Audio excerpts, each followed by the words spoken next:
microphone. Thanks, Paul. I'll open with the excitement around the signing class started probably well before this day last year. And I don't think a lot of people really understand what goes into a signing class, because most of these kids that signed 2 to 3 years ago is the first time we met them. And it's a long, tough process. And it's a great day for these guys, kind of anticlimactic now with the early signing period. I like to think of the early signing period as 70 to 80% of what you sign, and then this late signing period is more of an adjustment to what maybe you lost, or what you lost to early outs, or where you think you have holes at. So we feel like we've been able to fill a lot of those holes. We feel like we have a very balanced class across the board, probably a little bit more out of state than it's been in the past.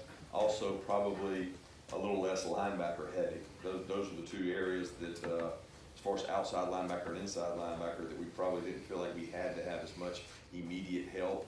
And those will be huge opportunities for kids in the next signing class that want to play outside linebacker and inside linebacker, because now we do have holes to fill. One of the biggest areas was offensive line.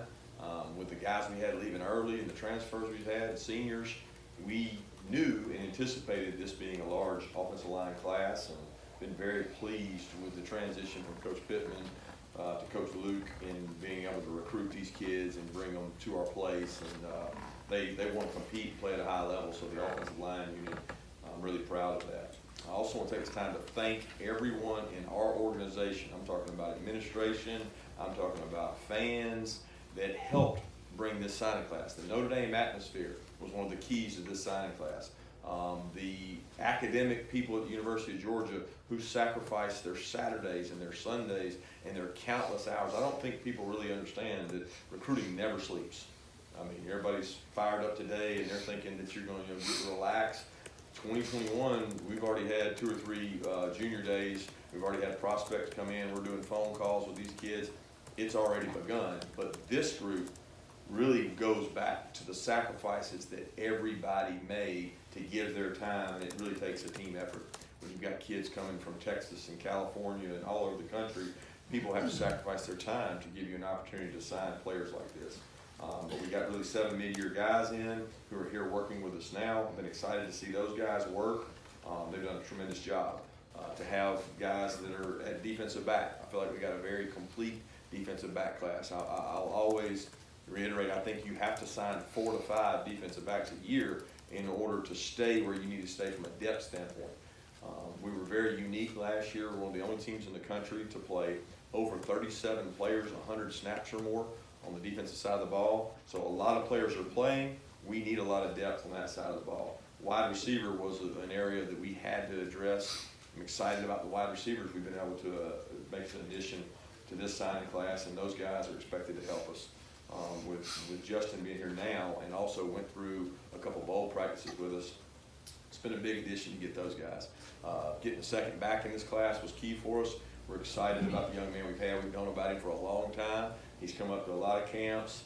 He plays in what's probably one of the toughest divisions and regions in our total state, and he's played at a high level. And you talk about the people he's had to play against, he's been a really good player. Talking about Dejon Edwards, and then obviously Kendall joining us mid-year has been a big addition too. So I'm really excited about this class from an academic character standpoint, which to me matters as much as anything.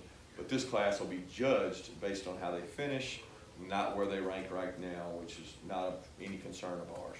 So with that, I'll open it up for questions.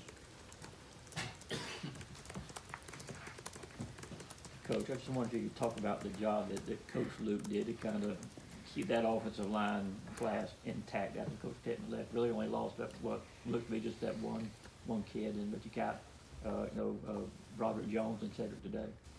Yeah, we're excited about the offensive line class. First of all, it ranges from large and wide to a little bit lighter and more athletic, and these guys will have to develop. You know, I've always said the offensive line position is probably the toughest to come in and play right away if you just ranked all the positions on the board. Andrew was very unique to be able to do that, but that's very rare to be able to do that at that position. So these guys will have to come in, develop, lift, work. What's going to be unique for us is a lot of these guys may be littered across the 2 deep, but just because our numbers are really down at the offensive line. So these guys will get an opportunity to come in and compete and start, but they'll also be going against some guys this spring that are going to get better and grow. And Coach Luke was part of that energy. You know, getting him on staff fast was probably one of the critical roles to that transition, that it wasn't a long time and a process where they had to sit in the unknown.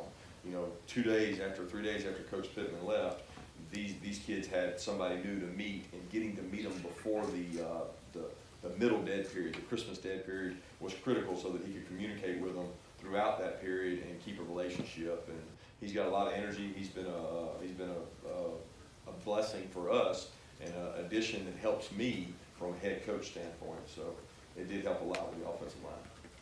And then in terms of a guy who y'all signed in between the early period and today with Jamie Newman off of the graduate transfer market, what kind of went into adding him, and what do y'all see here when y'all kind of evaluate what he brings?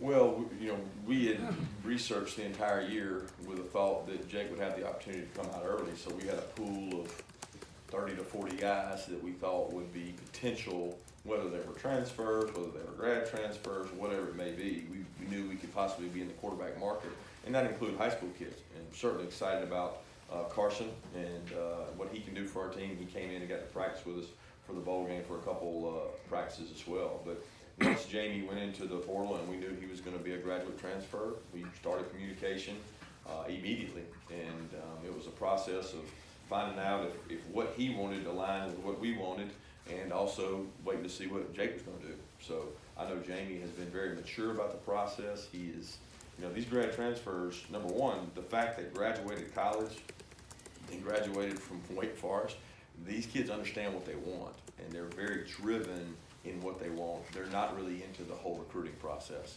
So he handled it that way, and was very, very professional about it, and we're looking forward to putting him to work and letting him go out and compete this spring. Do you think the consistency of stacking these high-level recruiting classes, at least according to the ranking,